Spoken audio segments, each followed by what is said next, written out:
Saygıdeğer Maruf panelistleri, Distinguished panel speakers of MARUF, distinguished guests, distinguished followers of MARUF, and dear employees of MARUF, I would like to gratitude each and all of you. Marmara Urban Forum 2021's opening session welcoming each and all of you. MARUF, Solution Providing Cities, was the actually motto of our actually thinking and rethink, and also react is the acting together and rethinking an invitation to cities in order to have more sustainable, more inclusive and more resilient cities, more innovative. In the recent times, maybe we have heard about the basic concept, a healthier way of cities, what we need to do, and these 3 days we will listen that in the recent time with the pandemic we have combated a lot and it was included in our life, and we are still trying to understand that the climate change issues, totally a different topic. The world is burning and we do have migration flows and people are being replaced and seeking for new places to live in, and all of them needs to be managed somehow, and management and administration is very important, centralized, and of course local management is essential. And during these crises the major group which is being affected is the local municipalities, local governors, and also the cities. So everyone is placing their hand under the stone to take the responsibility. Marmara Municipalities Union is presenting MARUF to present new solutions against crisis situations. What type of solutions we can provide actually is very important. We do have a very comprehensive and also a very important session. My name is Dr. Nihal Eminoğlu. I'm going to moderate this session and we will discuss in depth about this topic. And in the opening session, as you all know, it's Marmara Municipalities Union is hosting us and distinguished president is hosting us. And I'm going to announce very distinguished names of the world and the representatives of the world from their own perspective, from their own eye. We will see the today of cities and tomorrow of the cities. Among us, who do we have? We do have the host, our distinguished president, Marmara Municipalities President, Kocaeli Mayor Tahir Büyükakın is with us. I would like to express my gratitude. Dr. Philipp is among us from LAC Cities, and welcome. And Shipra Suri is with us, will be with us, UN Habitat and City Practices Director, and Soo-Jin OECD City Policies and also Reviews Policy Department Head, and would like to salute him. And Vinton, UNDP Turkey representative, and we do have a very distinguished panel session awaiting us. Without spending a lot of time, I would like to leave the floor to our panel speakers. And Tahir Bey has just said that I am the host here. We are actually hosting our guest. Let me take the last floor, and I would like to thank him for his respect. We do have a name, a very important name, Dr. Philipp, who needs to leave us earlier, LAC Cities Executive Director. For the very first, I'm going to leave the floor to him. Dr. Philipp, the floor is yours. and we are ready to hear right you now. How could you explain this crisis, these issues, and what could you say about the role of the cities and how we could manage this governance issue, and while talking about the governing complex emergencies? The floor is yours, please. Thank you very much, Nihal, and the pleasure is very much mine. A big and warm welcome from London to all the participants listening. And I'm particularly delighted that we, as the London School of Economics, with our partners, UCLG and Metropolis, are part of this opening session. I will, as you have just heard, focus on this notion of complex emergencies, and will tease out some implications for cities and regional governments as they were presented to us through a range of research initiatives under this umbrella of this joint initiative around the Emergency Governance Initiative. But let's in some ways step back for a moment. It's an important moment in history. You all know this, entering the 2020s. But it's about 6 to 5 years ago that the world came together to really sign off the so-called global agendas. Of course, the SDGs, the Paris Agreement, and then specifically related to our concern of urban development, the new urban agenda. And if we then reflect, looking back and certainly also assessing where we stand in relation to the very ambitious targets, it's clear that the process has been far too slow. We are not on track to achieve the targets by 2030, not only, but of course also because of COVID-19. We are seeing that many of our public institutions are too weak to balance a lot of vested interests that exist in our economies in particular. And then we are often operating too disconnected. And that is both in terms of the vertical alignment of governments and state actors, but also the horizontal alignment, particularly at the metropolitan regional level of all sorts of urban governance actors, which goes beyond the state.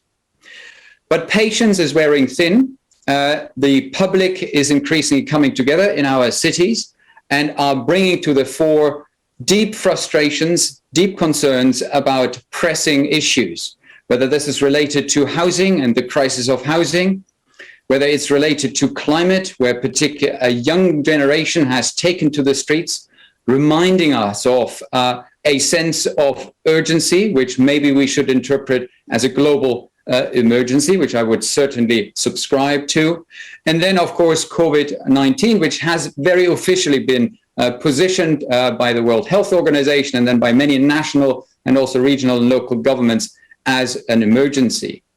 And that really introduces an important terminology to an issue, a state of operations, which traditionally we don't necessarily know from what are referred to as grand challenges. So think of the SDGs, and many of these are currently being reframed as complex emergencies.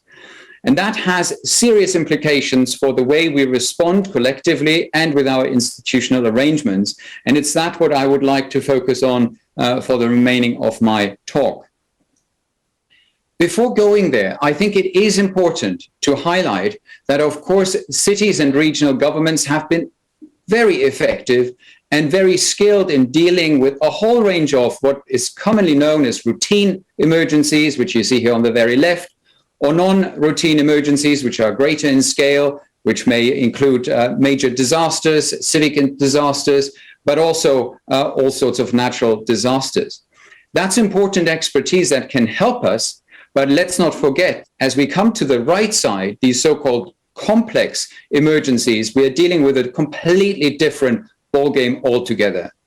Under this umbrella, we have defined on the one hand, global emergencies, such as climate, and the global health emergency as complex emergencies, but also then a whole range of social emergencies around housing, the migrant crisis, ethnic and racial tensions, and so on. And these all share a few really important similarities which we have to appreciate before we even think about responding and structuring our institutions to be more effective in dealing with those complex emergencies. And here there are, on the very right side, the key characteristics. So complex emergencies are long, they are political, and mostly beyond social memory. It's not that we can sort of operate with a plug-and-play approach of a type of disaster which our institutions and our response systems have been known about for a long time and they have practicing. No, this is entirely new. There's a high degree of uncertainty with unknown feedback loops, and the whole emergency is in some ways difficult to define. There are trade-offs between lives and livelihoods. We have heard this all the time under the COVID situation. And as we're now really running into the sort of COP26 Glasgow global event, we're again hearing about, how much can we really turn around our economies in the short term. There are considerable political challenges, not least because there is a delayed disaster and delayed effects of action or inaction. And people don't necessarily feel the sense of urgency in their daily lives. It's very abstract. Then there's opposition due to vested interests. There is sort of no real or low-level trigger moment. We had it a bit with COVID, where maybe sort of hospitalizations went up and a city was experiencing a real sense of emergency within the health departments. But the sense of urgency and the real trigger moment is often really absent. It's very different to a major tsunami or a major hurricane. There's also a paradox around the emergency response, because if we are responding well, we avoid disaster. And the general public would say, well, what's the fuss about? Why are we doing so much sort of transitioning and turning around if nothing is really happening to us? Politically, very difficult to communicate. And finally, there's a really limited experienceability of these emergencies as we still are in the mode of anticipating these major disasters. So keep that in mind as we now coming to, of course, a ground reality that, for example, in the space of climate, local governments and jurisdictions, more than 2,000 around the world, have declared such an emergency. And that is new. This is not a conversation we had 10 years ago. These jurisdictions represent more than 1 billion people around the planet in 35 countries. Very important new political reality, if you want to put it that way. And yet at the same time, there's very little experience, knowledge, and exchange on how we actually govern and then interpret the declaration of those emergencies. And while, traditional emergency response approaches have been very good and have been very, I think, sophisticated in covering the whole emergency response spectrum under banners of resilience, a lot of work has been done. If we're really thinking about complex emergency and the moment of response, which keep in mind could be over several years, unfortunately with climate, even decades, there are new demands which haven't really been specified and have not really been integrated and mainstreamed into our administrations. So what do we know and what can we empirically communicate to date? Now, COVID-19 for our own initiative has been a very important insight opportunity. Initially, when we started a year ago with our colleagues at UCLG and Metropolis, we surveyed many cities around the world and identified and differentiated, on the one hand, administrative challenges, and on the other hand, political challenges. And you will see those listed in order of priority. On the administrative side, budgets and funding, working across departments, the cooperation question, the complexity and interdependency of policy sectors, very prominent. When we come to the politics, the lack of municipal autonomy featured most. This is about decentralization or centralization. We have seen quite a bit of centralization as well, but also at the same time areas where responsibilities were devolved. The response is politicized. It enters the realm of power politics, and that's never a good thing, because then you get into party politics and power interests. There's an underrepresentation of women, ethnic minorities, and vulnerable groups in the executive decision-making under those circumstances, and so it goes on. These are really key challenges which we identified. And if we then contrasted the knowledge gap with the experience, so what we have here in gray are innovative practices in the different cities. You can see how this is distributed across different domains. And then in red, the knowledge gaps. We can see that there is a very unfortunate mismatch. Areas where there's the greatest need for new knowledge, we have very little innovative new practices. Finance, information technology, cooperation. And this is where, of course, hopefully a lot of new learnings will emerge.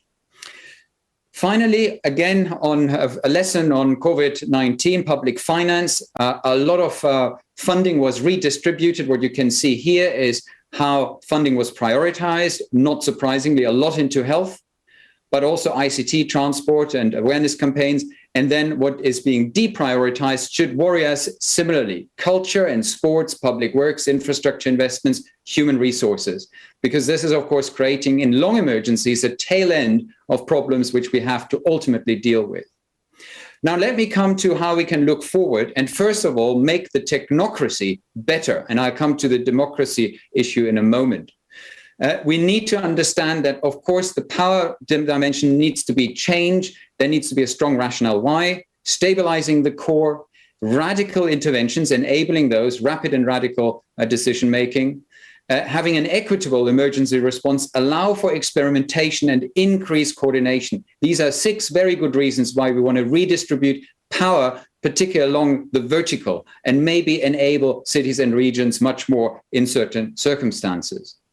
We also have the big issue of coordination. And that's where we need to come back to some fairly basic practices and tools and coordination mechanisms and scale them up, become much better. Using hierarchies, yes, to a degree, but ensure that there are networks that can operate in the shadows of hierarchies, be very efficient, work with teams and platforms, establish iterative processes that rely on constant communication, where ICT can help us a lot. Prepared engagement, have the protocols ready, work on them now for the next complex emergency, use all sorts of digital tools, and never stop capacity building. But equally, we need to really think much harder about this process can be better at encountering the citizens and incorporating their perspectives. The idea of emergency assemblies, practiced a lot in the climate case, the idea of climate assemblies is gaining a lot of traction, have a representative group of citizens come together, educate them around the complex emergency, and then sound them out what kind of solutions they come up with on a consensual basis. That can support the executive and provide a lot of additional legitimacy for then the radical interventions needed. We have worked on a range of broader principles of governing complex emergencies. I won't go through all of them here. You have them on record. You can also, of course, in a moment, I'll show you some of the publications, look a bit more into the details. We have to emphasize that these emergencies require the government to be in the driving seat. There is no way around it. That doesn't mean to reach out and embrace, of course, all stakeholders, but someone needs to lead. And the most legitimate and obvious here is, of course, government at various levels. We need to, at the same time, be very careful about human rights and social justice. And maybe, and this is the fourth time, embrace a new way of governing around governance by empathy, where political leaders engage with the public in a very different way until now, and also recognize the problem of failure. Let's jump to the last recommendation here, the most obvious one. There's no one-size-fits-all approach. We need to tailor our approaches, and that, of course, is also a plea to really enable local governments, because that is basically the tier of government which is best equipped to recognize local context and innovation. So what you have here are a range of different works to date. We have only yesterday released our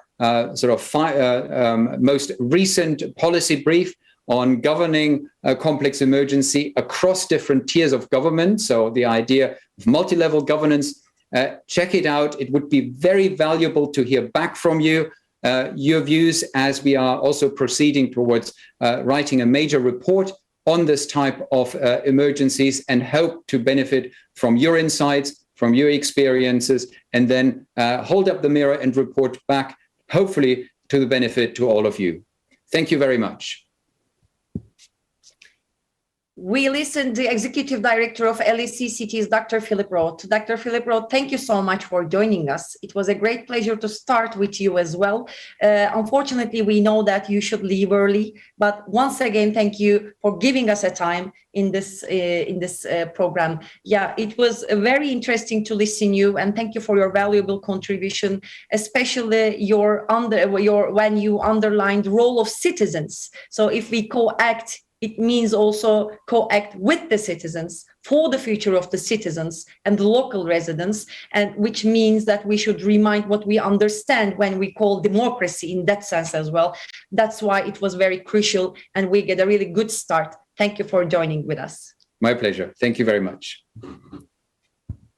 Now we would like to move to our second speaker, the Chief of Urban Practices branch from UN Habitat, Shipra Nara Suri. Welcome to our opening session, dear Shipra. How to rethink for making our cities more resilient for global crisis, and of course, how to co-act with the relevant stakeholders, including citizens as a stakeholder, for an effective action. We are ready to listen to you, please. Thank you very much, Nihal. Thank you, distinguished fellow panelists. Philipp, what a wonderful presentation as usual. Soo-Jin, Louisa, and our kind host, Dr. Tahir. Dear colleagues, dear friends. Really, what a great honor and privilege to join you today to discuss these absolutely critical issues at the Marmara Urban Forum. This is such an exciting and dynamic space, bringing together urban thinkers from all over the world to discuss how to make our cities more livable, more resilient, as you said, more sustainable, more inclusive. So it's my absolute pleasure to be here, and greetings from UN Habitat headquarters in Nairobi. Of course, Philipp just described the complexity of the challenges the world is facing today. It is unprecedented in a generation, unprecedented in a century in so many ways. And yet, the opportunity we have to rethink, replan, and rebuild our societies and everything that comes along with it, our consumption patterns, our interaction with the environment, our capacity to reach out and include all groups within our communities, that opportunity is also unprecedented. And this is a time really, either we take it or we miss the bus completely. With about 90% of COVID-19 cases reported in urban areas, the past year and a half has emphasized the importance of the local level, the challenges present at the local level. Philipp's presentation very nicely captured the capacity gaps and the governance gaps between the national and the local level. We know inequalities have been exacerbated and worsened and deepened. The most vulnerable groups have been disproportionately impacted by the pandemic. They're facing critical challenges such as homelessness and a lack of access to basic and necessary public services. The pandemic has exposed our structural fragilities and deepened divides within cities and between cities and rural areas, as well as across regions and territories. In some ways, it has spotlighted, amplified, and deepened what we already knew. The system was not working for the poorest of the poor. And it will not work in a post-pandemic world unless we do something drastically different. Economic losses we've seen are having far wider reaching impacts than on their immediate populations. And cities which lack a diversified economic base, and I'm sure Soo-Jin will talk about this also from OECD's fantastic research on this, particularly those relying predominantly on tourism and mobile populations in some ways, people coming in and out, have suffered significant losses. In Africa, where we are based, in the African continent, estimates foresee a drop in the GDP per capita up to 5.4%, basically back to the levels of the beginning of the decade, which means that an additional 26 to 58 million people will fall into extreme poverty. So not only are we not on track to achieve the global goals, as Philipp described in his presentation, we are backsliding. And it will take us much longer to recover and go back, to get back on track. These challenges, basically the climate emergency, the health emergency, threatens to reverse years and years of work and progress in reducing the inequality gap and implementing the global goals, the SDGs.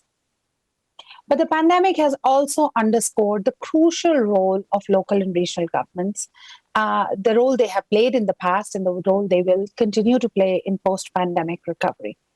Cities are hubs of economic, cultural, social activities, a key source of innovation, key sources of partnerships and resources, and they have shown that they have the capability to generate sustainable local impact through their functioning, through their planning, through their budgeting. And therefore, rethinking and adapting, as you said, rethinking, co-acting together to change the ways in which we interact with our urban environments is absolutely key to building back better. But how do we do that? Of course, the Secretary General has stated that the 2030 Agenda remains the best framework for an inclusive, resilient post-pandemic recovery and green post-pandemic recovery. It's not either the 2030 Agenda or a pandemic recovery. They are two sides of the same coin. And for many, and for local governments, the global community tends to think in these boxes: SDGs, pandemic recovery, new urban agenda, Paris Agreement. For the local governments, it's the same thing. They're addressing the same challenges and they have to address them together. And this is where localization of the global agendas becomes really, really important. And that's what I'm going to focus on in the remaining period of my time. SDG localization is a two-way process where the local meets the national and global and vice versa. Cities and local and regional governments are the crucial point where these national and community spheres converge. Therefore, they are absolutely critical in the achievement of the global goals. It is not a coincidence that a global drive to localize the SDGs has gained momentum in these during the pandemic and the post-pandemic times. The global push for sustainability and recovery from the pandemic hinges on the successful transformation and adaptation of cities and urban areas. For this process to be successful, we need to work horizontally and vertically, transversally connecting all dimensions of development and all levels of intervention. That is what we mean by co-act. And let me take maybe 4 steps in this process that UN Habitat advocates for in this co-act process. The first step actually is to take one step back and to build an understanding that no one can act alone effectively. It needs to be accepted. National governments cannot produce effective recovery plans if disconnected from local realities. And we just saw also from the previous presentation, local and regional governments cannot deliver basic services without adequate vertical and horizontal support and coordination. And communities at the bottom tier will not be able to contribute and orient development if that interactive system is not in place. So rethinking, recovering, and ultimately achieving the SDGs passes through an exercise of partnership and co-creation, which is premised on the needs and priorities of the local communities. This is also true for us, and Louisa's on the panel as well as the country manager for Turkey for UNDP. Development partners, the UN system, the whole international community working on development need to further join forces to enhance knowledge, mobilize resources, and expand the impact and effectiveness of our development support. That's what we need to understand first of all. Second, finance. Local governments, local authorities need access to finance. The World Bank has foreseen a loss of somewhere between 15 and 25% of local government revenues in 2021, which obviously means a huge impact on their capacities to deliver services and enable investments. It is absolutely key to open up the subnational financing space and to develop mechanisms and vehicles to increase financial flows to subnational levels. The money is not reaching where it is needed the most. And national governments need also to orient much more budgeting to support the development mandate of local authorities. You know, the packages, the recovery packages, the incentive packages that national governments develop must include support for local governments. Third, big part of the story, capacities. Resources, legal frameworks, money, financial flows, partnerships are not going to be useful if capacities are not in place at the local level.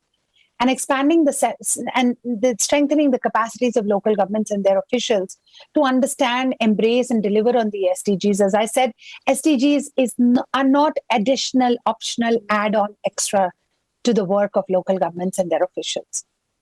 We need to build that capacity. We need to invest in that awareness, training, technical capacity, visioning, planning, etc.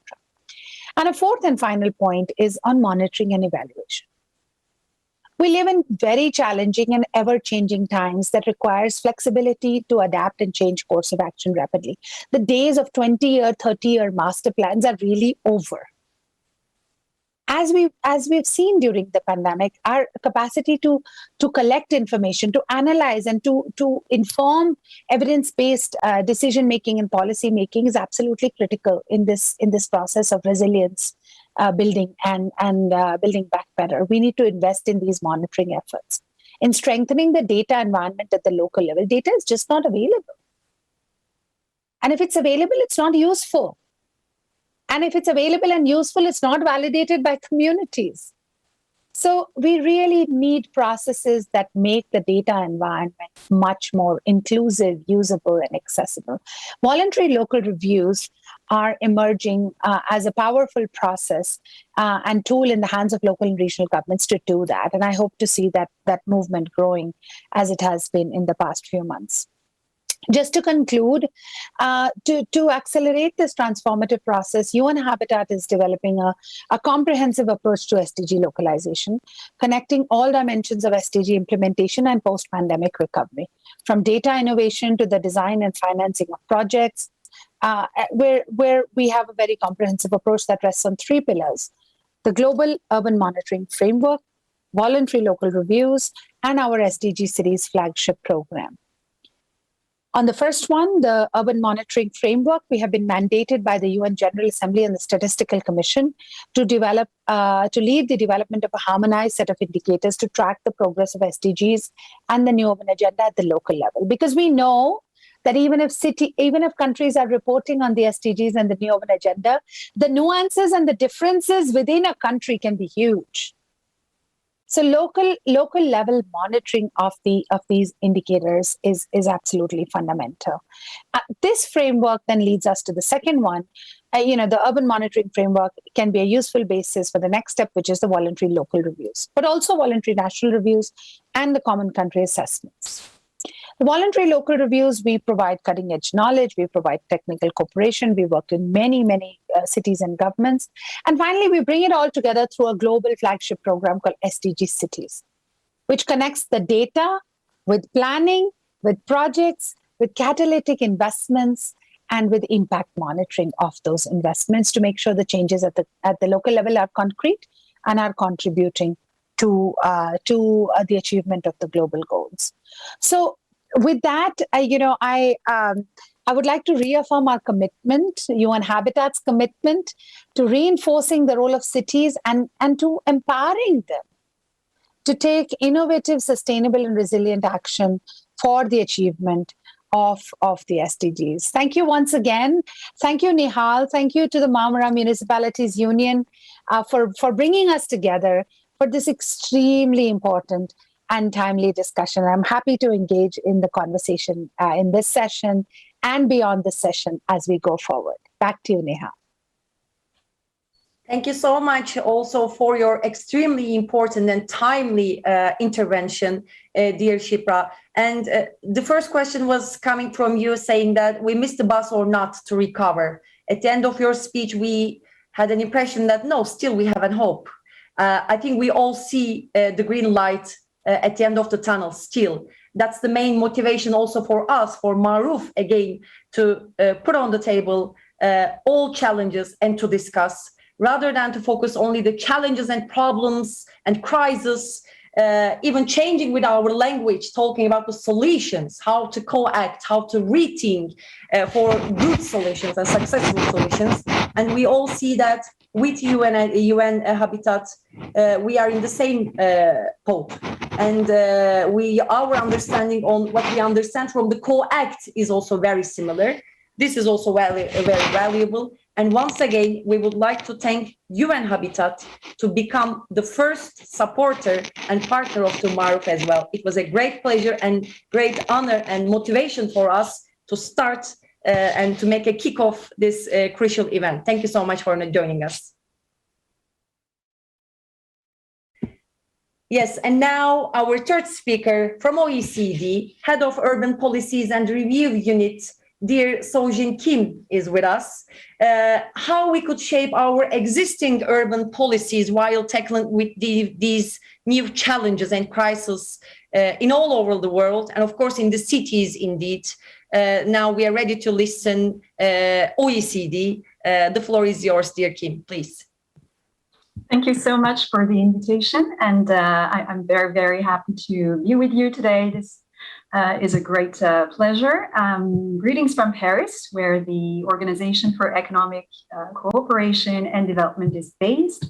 And one of my main responsibilities since March 2020 has been to monitor how more than 100 cities in OECD countries and beyond have been confronting the COVID-19 pandemic and now are trying to live with it. So I will focus my presentation around three main questions that you can see on the screen. The first one is really just how bad has been the crisis for cities. A second question is what have been the major changes that we could observe in cities in this pandemic context. And a third and final point, which is what still remains to be done. And of course, as you will see, there is a lot that still needs to be done. So I will start with the first question of how bad was the crisis for cities. In fact, here we are meeting today in a context where the prospects for global recovery as a whole are actually much better than a few months ago. Just 10 days ago, the OECD has published its projections for economic growth, and many countries are, in fact, expected to grow, by somewhere between 5% and 7% for this year, 2021. Actually, in the case of Turkey, as you can see here, you are doing even better, or you should be doing even better, with an estimated GDP growth of 8.4%. Compared to last year. But this global recovery is going to be very uneven, both across countries, as you can see here, with the variation across the different countries in the world, but also within those countries. And this is because the crisis has hit in a very asymmetrical way. It hasn't been the same everywhere, even within the same country. And if you look at the map that has appeared on your right, we estimate that somewhere between 15% and 35% of jobs in a given region were at risk of disappearing because of lockdowns and related restrictions.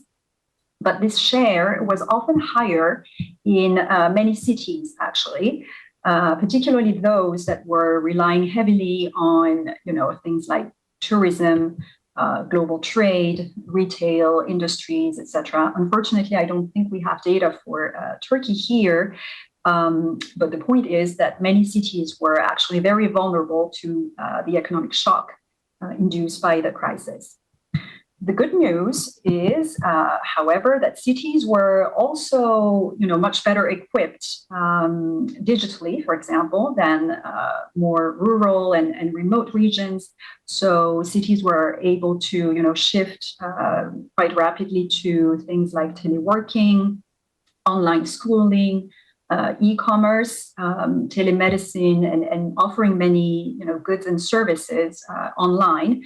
And so they were able to maintain a good part of their economy. And if I take the example of Paris, where I live, our OECD estimates show that around half of jobs in the region around Paris, it's called Île-de-France, around half of jobs could actually be worked from home, compared to only around 30% in the region of Basse Normandie in France, which is a much more rural region. So, of course, within the same country, France, there is a variation on this capacity and this potential to work from home and to maintain the economy, even in a context of pandemic.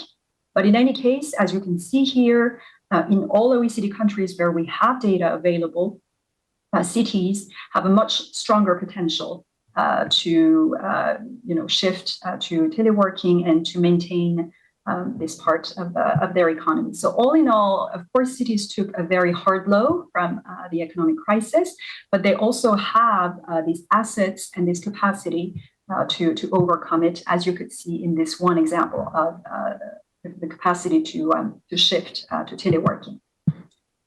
Now, turning to my second point, which is, what cities have been doing to address the crisis, and what can we see as the major changes that really came out of these policy responses in terms of changing the urban paradigm.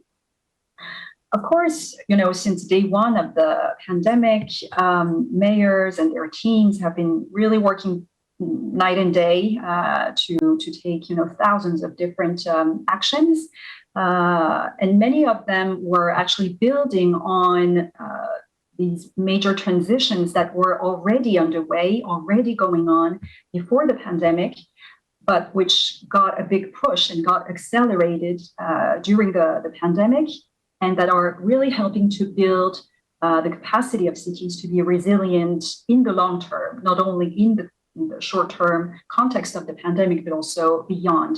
So, for example, the digital transition or smart recovery, since we saw that all cities actually are investing in some kind of digital technologies, digital infrastructure, and some of them have been particularly effective and pioneering in this respect. For example, the city of Seoul in Korea had already established a smart data hub before the pandemic.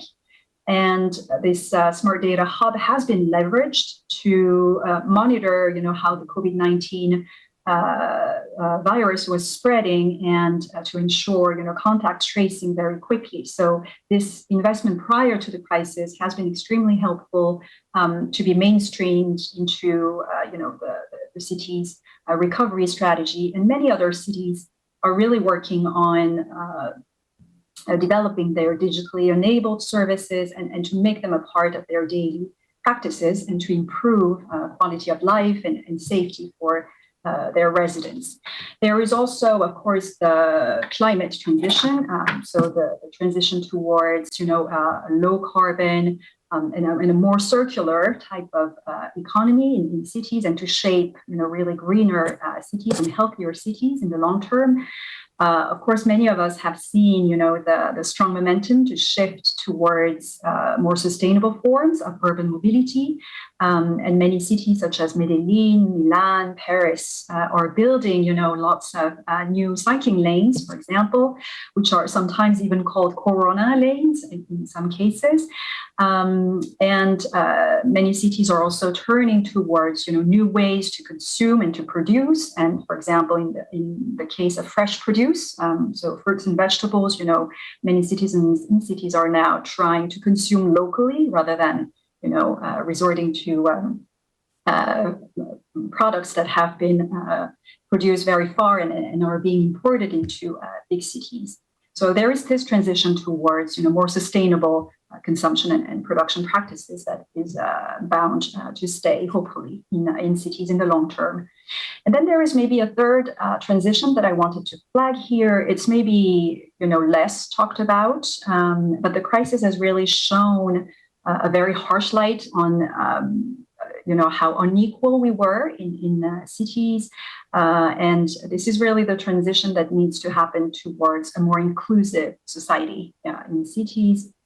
The pandemic has showed how, for example, we were unequal in terms of housing conditions when we were all in lockdown and told to stay home, in terms of our capacity to, shift digitally, as we just saw, how vulnerable also different types of businesses are, and particularly the small and medium-sized enterprises, the SMEs, that are much more vulnerable to these kinds of economic shocks than, big companies, etc. So many cities have been providing targeted support to the most vulnerable part of their population, of their businesses, of their economy. And for example, we see cities such as Vienna that is building, more social housing for the most vulnerable parts of the population. We have other cities such as Frankfurt that are providing, targeted support, loans, consulting services for SMEs, etc. So we have hopefully this transition towards, a more inclusive type of growth and recovery in cities. And in fact, when you bring together those three types of transitions and dimensions together, cities are really building this capacity to be more resilient to other crises beyond COVID-19. And this means that sometimes cities are revisiting their long-term vision, they're refocusing it. And a few examples here just to illustrate this shift, for example, towards more proximity and making goods and services more accessible to people in a radius of, let's say, 15 minutes, as it's the case in Paris, where you really have the rise of this, the renewal of the concept of the 15-minute city, where you can have access to your jobs, schools, all types of services within a radius of 15 minutes of walking or cycling around your home. And there are also variations of this concept in Brussels with a 10-minute city or Melbourne with a 20-minute neighborhood pilot program, which was actually implemented before the crisis, but that are gaining stronger momentum in a COVID-19 context. And so it's really inviting cities to rethink, as we saw in the title of this session, to rethink and to co-act with their citizens, the way people want to live in cities, and to refocus it around people who are not only the ultimate users of the city, but also co-producers of the city. I will finish with a third point, which unfortunately is probably less good news, but what still remains to be done, well, it's actually, there is still, quite a long way to go. And this is what both Philipp and Shipra have reinforced this message just before.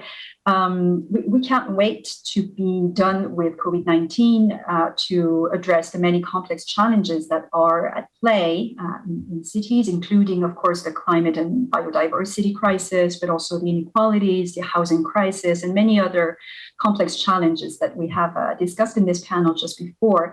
So one of the frameworks, one of the major really frameworks that can help cities keep track of these complex objectives within a coherent strategy is really the Sustainable Development Goals. And cities have a critical role to play here to make those SDGs happen. And in fact, in the OECD data, we estimate that 65% of the targets will not be reached if local and regional governments are not actively engaged in the implementation of these goals. And our OECD metrics show that, unfortunately, in 70% of cities and 80% of regions, there is still a long distance to go. We are not on track to achieve SDGs in the decade of action. So here I put the example just of Istanbul, but if you go on our website, you can also play with it and check many different cities and where they are positioned in terms of achieving the targets. So you will see that the city or the region in question is shown in blue dots. You see the distance they still need to travel to get to the 17 targets here, and you will see in yellow dots the country average and how they are positioned here. But the message really is that there is a long way to go. And even though the crisis, has accelerated many of the necessary actions, there is still some homework for all of us to do. This is why the OECD is, of course, offering specific support, for cities and regions who make the request to us. We are providing targeted support to design and implement and monitor the strategies to recover from the COVID-19 crisis and also build stronger resilience in the future. So you can see a few examples here on the screen. We worked with a number of cities in OECD countries. So, of course, if your own city, is also interested in engaging in such a partnership with the OECD, please don't hesitate to reach out. And I will stop here for the sake of time, but I very much look forward to the rest of the conversation with you. And I'm happy to answer any question or comment that you might have. Thank you so much for your attention. How to reinvent cities after COVID pandemic. We try to get a very comprehensive approach and answer from OECD. Thank you so much for joining us, dear Soo-Jin. It was really crucial and important that you also gave some examples from OECD countries and the way that cities recover, see from the city's recovery strategies. It was very important. And as we all know that COVID entered our lives firstly as a health crisis, but it really, unfortunately, became an economic crisis as well. So it was crucial to listen you to perspective and principles of the OECD as well. Now I would like to return back to UNDP side. Most of our partners and panelists also mentioned the very famous SDGs, Sustainable Development Goals. I call them like a 17 colorful dimension, but let's say 17 crises. And one of also main objective of MARUF is to find the way for sustainable solutions. That's why it's our keyword as well, how to make sustainable developments, sustainable solutions. And our main roadmap is SDGs.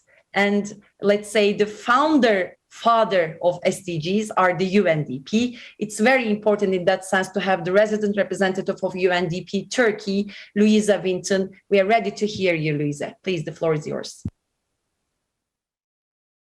Thanks so much for that wonderful introduction, Nihal, and really thanks to the fellow panelists, because I think we're singing in different voices, but we're very much members of the same choir. And we're singing the same song that recognizes the challenges we face, but it's still an upbeat and cheerful melody that we're singing. So I'm very happy, and really thanks for the excellent other panelists. And indeed, UNDP is all about sustainable development. So really thanks to the forum for organizing this year's effort online and dealing with all the technological complications. I'm very happy to join you from Adana. So what has put us online has also helped me to join you from what would normally be a remote location where I wouldn't be able to be with you today. UNDP is pleased to be a partner of this initiative, and also I have a number of my colleagues participating in the panels, and what a diverse and wonderful array of topics on the agenda over the coming days. So my expert colleague on climate change will be leading a UNDP organized session on the idea of ensuring that we hear all the voices in climate change and don't leave anyone behind. My colleague Seher will be speaking on urban economies in the pandemic. And my colleague Arda will be talking about the very vital topic of the plight of refugees and refugee entrepreneurship, and specifically the entrepreneurship of Syrian women in Turkey. So we really thank you for that partnership. And I will touch a bit on all of these topics in my remarks, which I think will be a bit more focused on the country and a bit more on the detail of everyday life inside the wonderful frameworks that the other speakers have provided. So it's really much appreciated for this opportunity.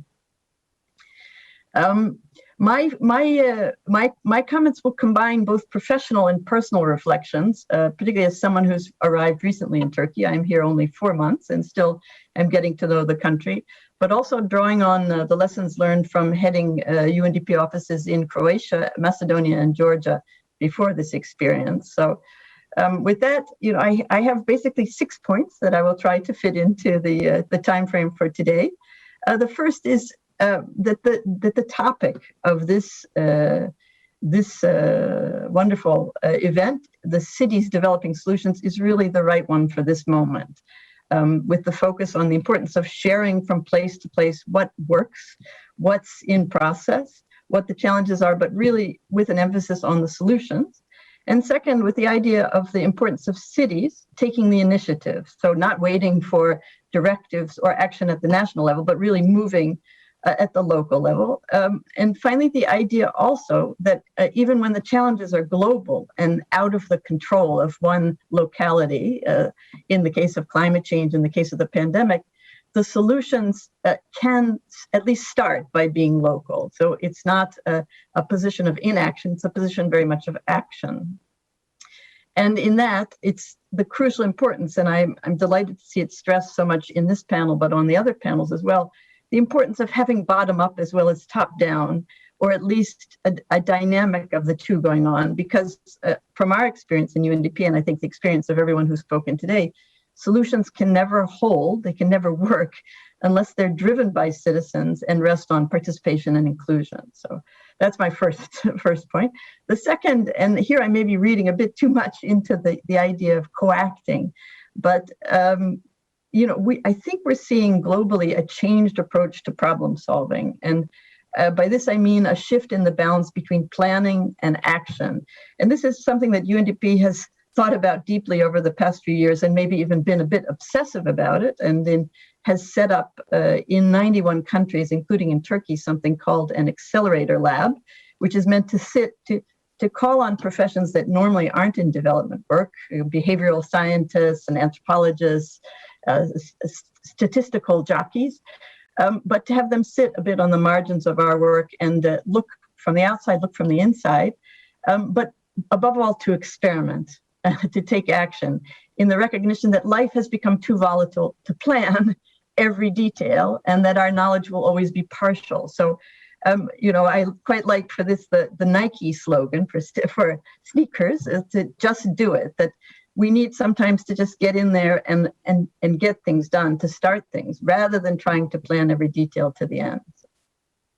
And I think that's very much reflected in many of the panels that are on the agenda for the coming days. So my third point is that, and I think this is where we come really to the SDGs, is that building urban resilience will be decisive if we want to have anything we can plausibly call sustainable development. And for me, this is the defining challenge of the SDG era. And if we want to be careful with our vocabulary, we would say the path to sustainable development leads through cities. And the excellent point has been made that, really an overwhelming majority of our targets and indicators depend on local action. But for me, it's a drama akin to that in the last episode of the Lord of the Rings series. It is a titanic battle. And in that battlefield, the cities are key. We see this in the SDGs themselves, where we have SDG 11, and I carry with me everywhere my battered SDG book. But we see in the SDG that we have an SDG devoted entirely to making cities inclusive, safe, resilient, and sustainable.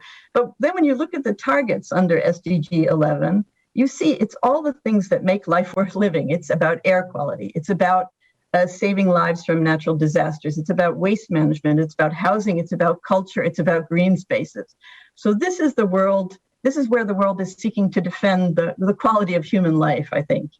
And it, of course, reflects the experience that statistically, most of the world is now living in 55% in urban areas, and that percentage is expected to continue to grow. But it's an even more extreme trend here in Turkey, which has experienced urbanization at really rocket speed, I think. So from 25% in urban areas in the 1960s to 76% now. And if you think about it, that's a transformation that's taken place in the space of one lifetime.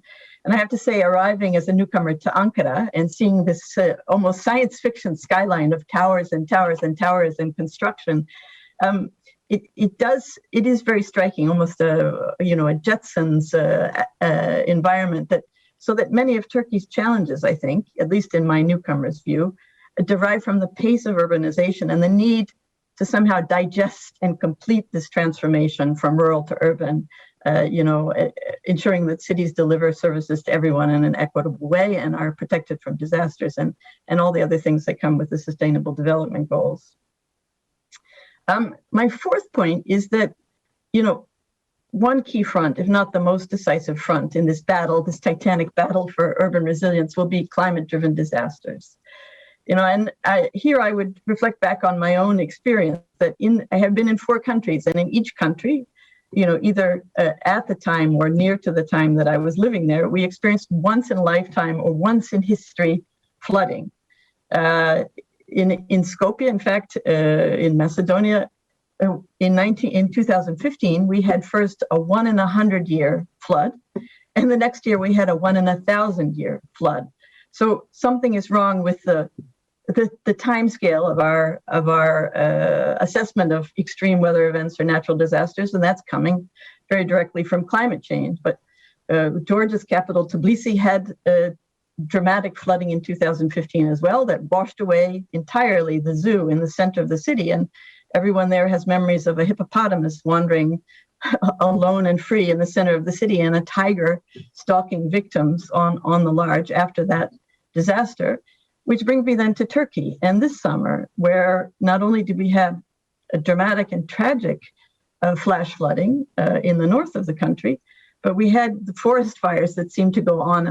And I think this was a traumatizing moment, I think, for people. It certainly was for me. And it's where you say to yourself, someone please make it end, make it stop.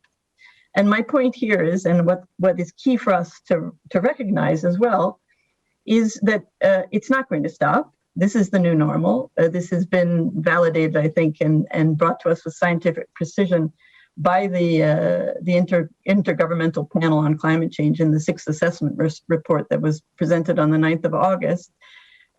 So even if we continue to fight climate change, some things have gone too far to stop them, and we need to adapt to deal with them.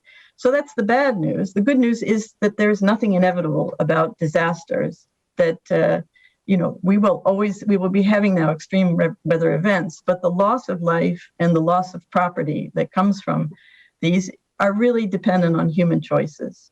So the watchword here is prevention. And our message from UNDP is that disasters can be prevented if we see ourselves as part of nature and not its master. So that we need to have nature-based solutions. We need to respect the power of water by enacting and enforcing building codes that reflect these new, more dramatic realities. We need to restore river basins. We need to liberate rivers rather than trying to contain them with cement. But in this, nature can very much be our ally. And I'm remembering now my experience in Macedonia, where we did the first project in restoring a wetland. So around one of the biggest lakes in Macedonia, the local community had transformed part of the wetlands into farmland or into taking sand for construction. But by restoring the wetland, we saved the community from having to make an investment in an entire wastewater treatment plant. That function was then assumed by the wetland. So there are lots of solutions there. We need to respect the science. We need to respect the nature. But we can be helped, and there are lots of things to think about, like using greenery in urban areas to cool down the temperature, putting in green roofs. In the case of the forest fires in Turkey, the lesson is not to go in and plant trees, but to allow these pine forests to recreate themselves, to create the conditions for nature to bring the solution. So on my fifth point, and I will speed up a little bit here because I see the time is going very, very quickly, is that public services are under increased pressure from a lot of factors, including here in Turkey from this very generous hosting of 4 million Syrian refugees. But that these also can be managed, and they can be managed through green solutions. So again, nature has the answer for us. And I'll just cite one example here from UNDP's work, because it's very topical. Next week in Gaziantep, which was 1.7 million citizens before the refugee crisis, is now 2.2 million citizens or more, and experiencing a huge increase in the amount of solid waste. Obviously, if you have many more people, you have much more garbage. But we will be putting into opening formally a huge new waste management facility. One of the largest, second largest, I think, in Europe, that can handle 100,000 tons of waste per year. But it's through recycling. It's through biogas. It will be powered by the biogas generated from biodegradable garbage. It will use recycling to generate a new revenue stream for the municipality. And it will reduce the volume of waste that actually goes into a landfill from a factor of 10 to a factor of 3. So there are, we're calling it turning garbage into gold, but there are solutions to these issues, even when municipalities come under huge pressure from crises like the refugee crisis. And then my final point is, again, and I would like to compliment the previous speakers and Soo-Jin for her presentation of cities after the pandemic. The pandemic brought us a lot of agony, but it taught us a lot of good and timely lessons, I think. It's still here, it's not over, but I think if we can digest many of those lessons, we can all be happier people in more people-centered cities. And Soo-Jin has talked about, sort of retaking public spaces for people in nature, bicycling lanes, and I think we all experienced the joy of regaining an appreciation for nature when everything shut down and pandemic emptied public spaces, that nature is good, nature is quiet, nature is clean. But I think also that thinking has translated into a broader reflection on, for example, the nature of roadways and highways. And this is particularly going on now in the United States, where there's a recognition that the construction of highways is an exercise in power and a destruction of minority communities. So that element has come in well and needs to be addressed in the solutions. But my last point would be, and Soo-Jin also raised it, is that the pandemic has helped us redefine what it means to work. And I think we've seen that what people have appreciated in the disaster of the pandemic is, and that this is obviously the category of those who can work from home, is that your life is better when you have autonomy over when, where, and how you work, that it's better to have the freedom to control your time, and that for many jobs, Paris was the one example, it has become reality to work entirely remotely. So this is something we're acting on very directly in UNDP Turkey, but something that I think can really dramatically affect the quality of people's lives while not undermining the quality of their work. So, my concluding thought would be, who knows, maybe we will see now a reversal in urbanization with people seeking nature and quiet and shelter in villages while continuing to work through the joys of digital tools. But what's certain is that we can all do better. We have lots of tools to solve our problems, and together we are stronger than if we try to solve them alone. And that's certainly UNDP's mission in Turkey and globally. And I see we have lots of allies in this effort. So once again, thanks for this opportunity, and looking forward to the discussion and other comments. We listed the resident representative of UNDP Turkey, Louisa Vinton. Thank you so much for your contribution.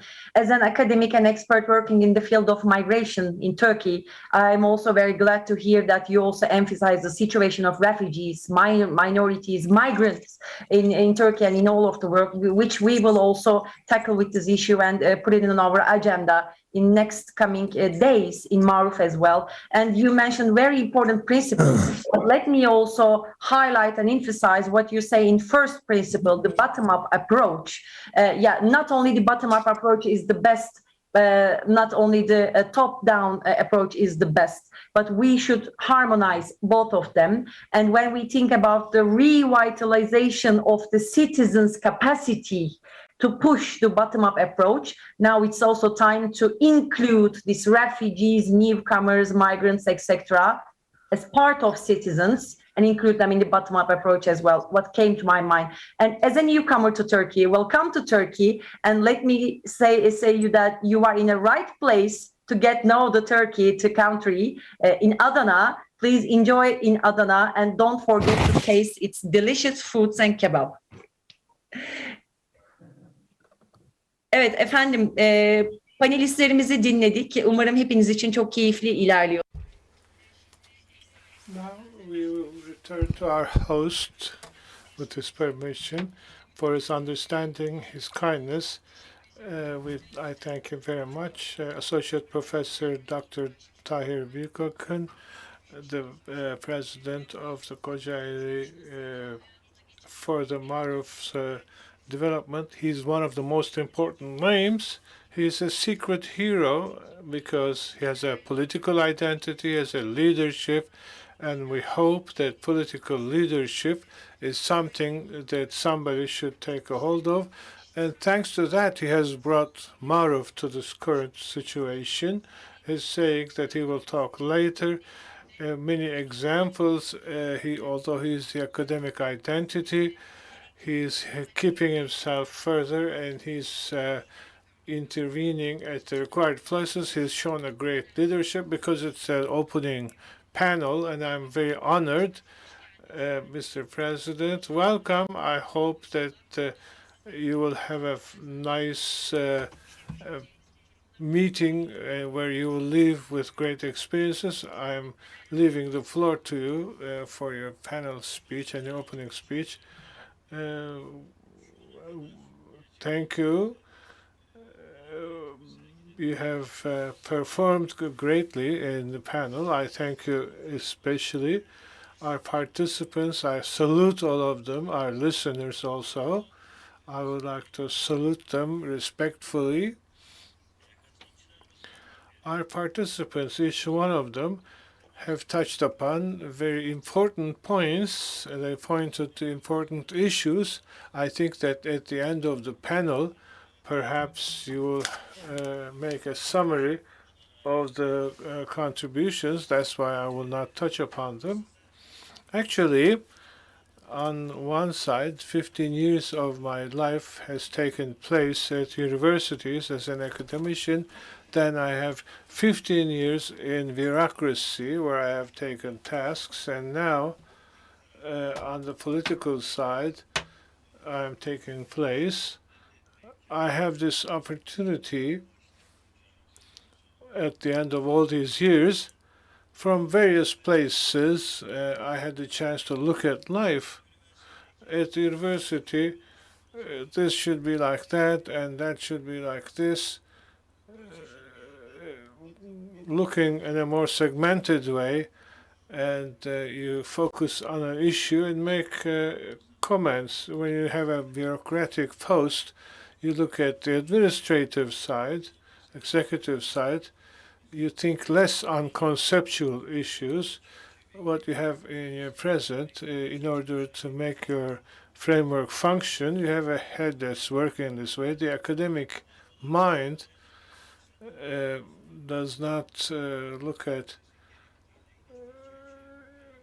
the framework, and the conceptual work are included, and the executive mind is looking at how to solve the present problems, to solve practical challenges. The other is looking at the large issues. They think less on the budget. They think less on being implementable. And this is actually a gain. Everybody should do their job well. And when doing this, to have a better situation appear. My area of expertise is economics. My PhD is on economics. Adam Smith says that when everybody is looking after their own interest, there is a result which is good for the community. And you can have a total improvement. And the example that we know, John Dash's, a mathematician, showed a certain issue. When everybody's looking after their own interest, you don't always get the best results. The Nash balance equation has proven this. It came out in our academic literature. An area was started to be discussed. On one side, the successes of the market were discussed. On the other side, the failures of the market literature came out. At the same time, what tools were used to solve these failures? Various publications are made, and the public sector own functioning has limitless failures. For example, constitutional economy is a branch on its own. When you look from these points, we are constantly doing some things, and then it seems like when everything is going well, we see there is no problem. Another example is not everybody is an economist, but everybody is familiar with the economy. I'll give you an example. In 1929, until the big crisis, we thought that the market economy solved everything. This is how things were running. And then we had a great amount of unemployment. 1 out of every 4 people were unemployed in this crisis. Well, local, national, and international scale effects came about in this period. In such a period, when every supply created its demand and the market brings itself to a balance, could not be accepted. Then an economist named Keynes has made a general theory book, and in some situation, the markets can have a failure if the demand is not enough and cannot purchase all the supplies. There could be unemployment. In order to eliminate this unemployment, governments, states should support the demand. According to Keynes' approach, there is a paradigm change here. Until then, things which were not a problem with the explanations by academicians, if they can explain this approach collapsed and we passed to a new paradigm. In Keynes' economy, there was inflation and your expenditures should be reduced and inflation should be slowed, or you could have unemployment to solve the unemployment.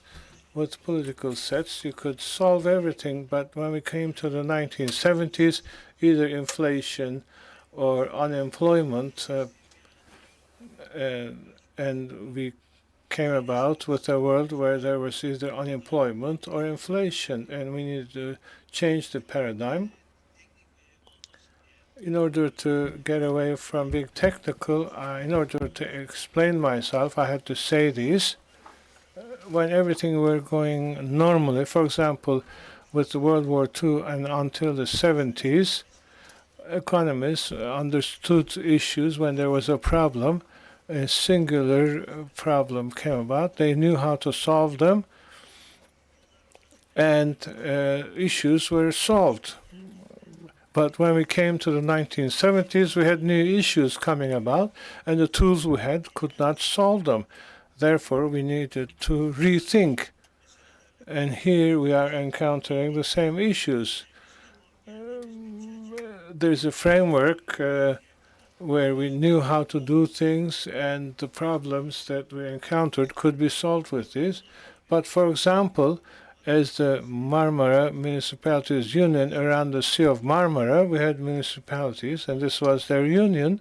In the Sea of Marmara, we encountered an environmental problem, just like the global warming, for us to work together and think together and acting together. This was an issue just like in the pandemic.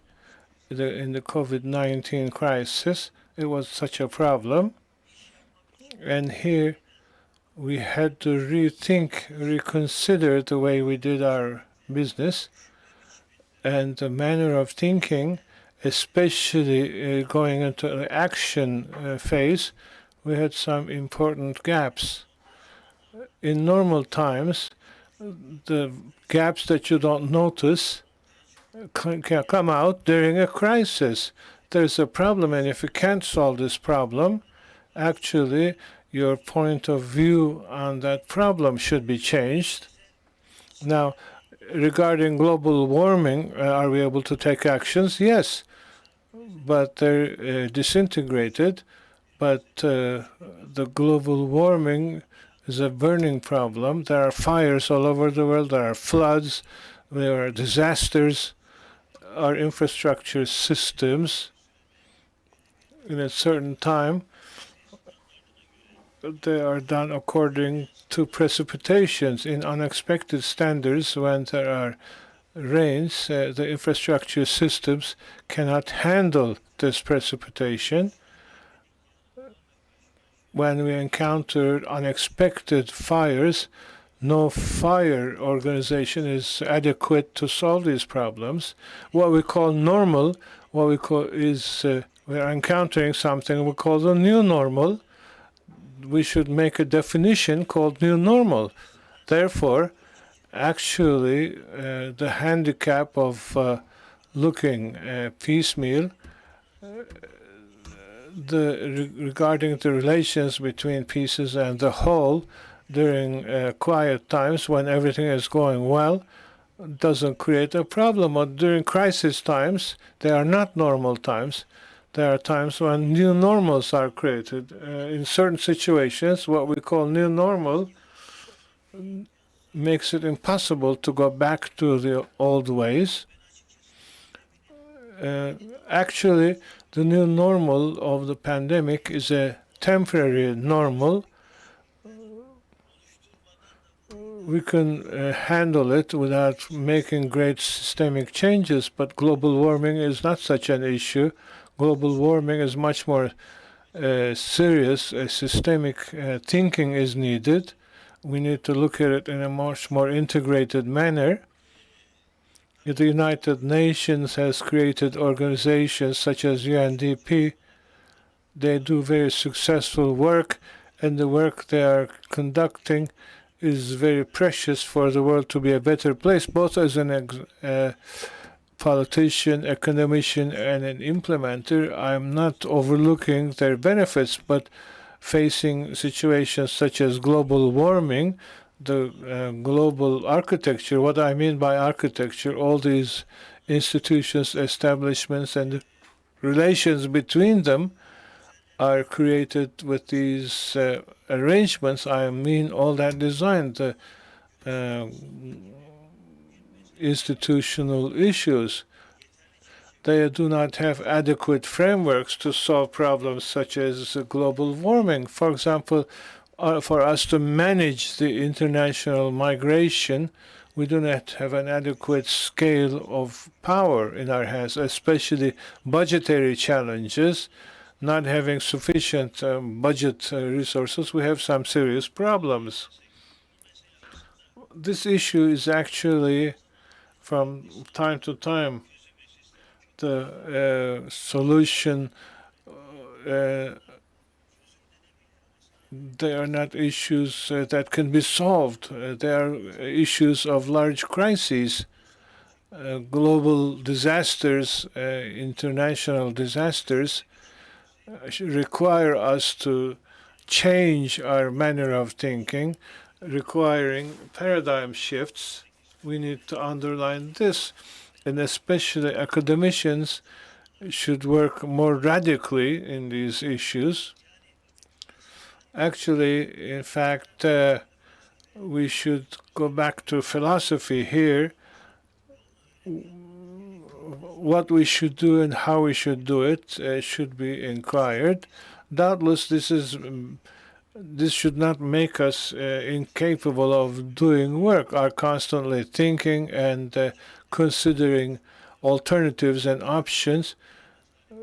If it makes us unable to move, and I'm saying this as an executor, executors, if they do conceptual discussions, for example, how the water flows out of faucets, how garbage is collected in the streets is the issue you will face, and the administrator's eye.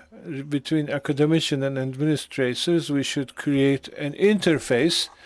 And on which foundation will we make this interface? How the framework will be shaped should be solved. This is another issue. Moving from field experience, various authorities working together in such places, in unions, in regional unions, associations, there is a problem. Who is using authority and how? As a municipality, our authorities, our tasks, our responsibilities are known. Our budget is set, and in that framework, how we will make our decisions is known. We have assemblies. Assemblies put out decisions, and there's a framework of how we will use the budget. For example, in the problem of the mucilage in the Sea of Marmara, various municipalities acting together is what's necessary. Who will provide the budget? Who will provide how much budget? Who will do what? There is a supreme authority which is required. Who will that be? The supreme authority relations, how will it be with the sub-authorities? And how will the issue of the budget be managed?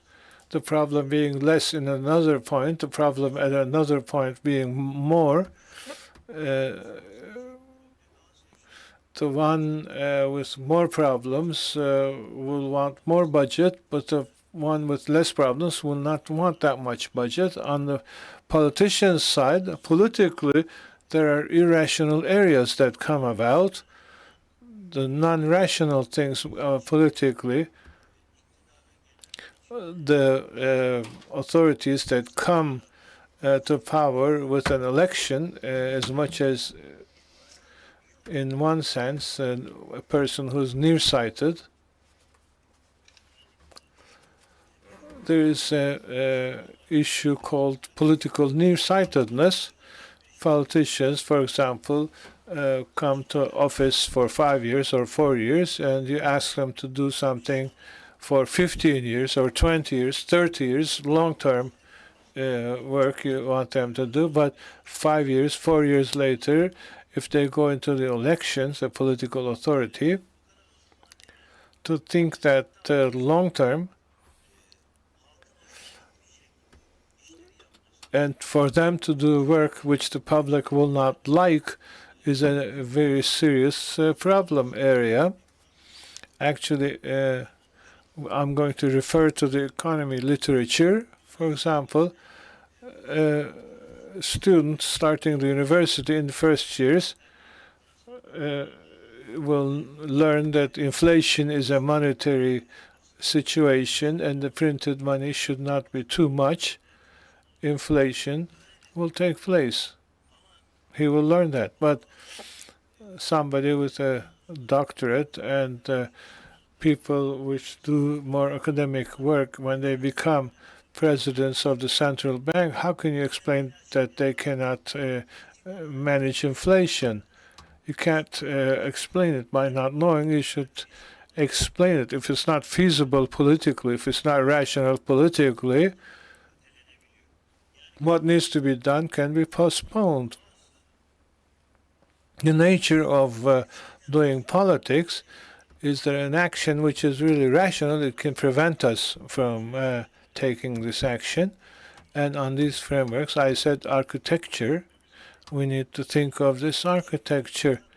On a local scale, this is maybe easier, but when you think of global scale, for example, different countries, without national commitments with global warming, they would not come down to the local scale. You can be strong and autonomous governments, but regarding global climate change, a super national agreement, if the national scale does not sign it, the local scale, you cannot manage it, you cannot handle it on a local scale. Regarding democratic governance, there could be other problems. Our problems is not a piecemeal issue, especially with serious problems such as migration and global warming. Therefore, perhaps, especially in the area of moving together, we need to redesign the architecture because the executors, the bureaucrats, the Constitution and the other law, and the law within the framework of the constitutions, and the directives within their framework. This is how they act. The law and the directive, something that is not tied to them, is ignored by bureaucracy. You cannot get bureaucracy to move without a law or a directive. If there is no global scale binding commitment, you cannot bring it down to the local scale. Therefore, at a global scale, the framework that needs to be taken, for example, what do I mean? If you have a financial crisis in the national, there is a issue, there is an authority of last resort, the central bank. Can the IMF do this? Who is the authority of last resort? Global institutions must be discussed regarding global warming, regarding the economy. Since the Bretton Woods Agreement, there are various institutions. There's IMF, the World Bank. Even them, when financial crisis came out, in terms of handling these global financial crises, they have many deficits. For example, regarding global warming, who's the authority? Is there such an authority such as the IMF? We should think about these gaps also. Therefore, MARUF's topic, we were talking about cities creating solutions. We noticed another area of problems that allows us to think integrally and move together, act together in this area. And this area has major architectural discussions are also required, both from the academic side and the executive side. By moving from my experiences, I will say, lastly, if you cannot create problems for the whole, you should not apply partial solutions. For example, regarding sustainable development goals, what I say doesn't mean that we should give up on those, but on those frameworks, we should rethink and act together with frameworks which are stronger as commitments for supreme decision mechanisms. We should start to work. And finally, the local administrations should create a super authority. More efforts are needed. And when finishing my speech, I hope that this meeting will be beneficial for the city, for international scales, should bring about good results, and have more beneficial discussions to be started. And in terms of acting together, it should create better initiatives. I thank all of the participants and the listeners. I present my respects. Mr. President, thank you for your valuable contributions for both global problems and Turkey's situation facing these situations. The mucilage is actually an environmental disasters reflection in Turkey. It affected your region, and you created an important scientific committee, and a platform was created between academicians and administrators, and this was something that you did. Even the economist said that Turkey did the best at the most major sea cleaning, and Union of Municipalities takes up this place. It creates a migration report, and one of the fundamental problems, the transportation and logistic focus regional work in order to create good policies. The Marmara regional strategic project and document was created. You can follow all of this from the Marmara regions associations. I would like to require something very brief. The president has a MARUF message. The same message should be coming from panelists. I would like to hear it from you. Please, just try to give me maybe one sentence or a couple of keywords from that. Who is ready, Louisa or Shipra? Okay, it means that we get the message from our panels, but maybe later on you could make a video record for us to give the message. Yeah, I see Louisa, please. No, I think, one term that comes from the world of innovation is collective mind and collective intelligence. And I think, I don't like jargon, but I think this kind of a forum focused on solutions is one where people can get ideas that they can apply, can share ideas that have worked, share ideas that haven't worked, but it's a way of testing against a body of practitioners what works and what won't. And I love working with practitioners.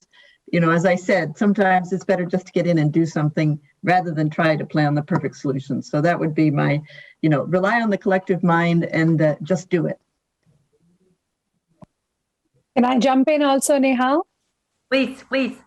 Just to complement that, I think Louisa put it very, very well. The collective mind, the experience sharing, the knowledge that comes from different actors and stakeholders, practitioners, researchers, academics, political leaders. The Marmara Urban Forum really brings together these diverse perspectives. So I look at it as a learning space. as much as a doing space, Louisa, but also a learning space. Very, very important for us because we know that what we learn from our peers and in this process of collective thinking and evolution is much sharper, much more real, much more implementable than what we could invent sitting in our own offices individually. So this is really a learning space for me. And thank you for bringing us all together in this space. Great pleasure. Thank you. Still no sound from OECD? No. I don't want to force. No, I was thinking while listening to you, I was thinking of something that the OECD has developed actually just 2 years before the pandemic hit. It's the OECD Principles on Urban Policy. It's really, summarizing all the lessons from the past 20 years of work on urban policy and cities. And it's organized around 3 priorities that I think we can see already in this opening session and hopefully also in the following session of this beautiful forum. It's organized around 3 S's. It's scale, strategy, and stakeholders. And I think all those 3 concepts have already come up in our discussion this morning. Scale being that you have to think locally, not just behind the national averages that can mask a lot of varieties and disparities. Strategy, of course, because you have to think of different actions that you put within a coherent framework. And we talked a lot about how the SDGs can help. And the stakeholders really, how different parts of the society, of the economy, including the most vulnerable ones, need to come together and give their input. So I was thinking that, this Marmara Urban Forum is the perfect place to experiment and learn on these 3 concepts of scale, strategy and stakeholders. Thank you. Thank you to all. Efendim bütün panelistlerinize çok teşekkür ediyoruz. Açılış panelinin sonuna geliyoruz. Umarım birçoğunuz için çok keyifli olmuştur. Bugün eğer iyi bir başlangıç. If you think that this is a good start, we expect you on the weekend. Aren't you going to ask me what MARUF is? As a motivation, I would like to summarize also the best meeting point for the better. That's what MARUF is. Nothing can be said of this. With your permission, I would like to thank especially their secret heroes that are spending efforts for MARUF, our team works, the MARUF team and workers. In all the panels, there will be translations. It's difficult to translate. I would like to thank our interpreters, and with a great motivation, we are watching him. Sign language colleague, I would like to thank her very much. We just started. I think we made a good start. This weekend, our address is known. Goodbye.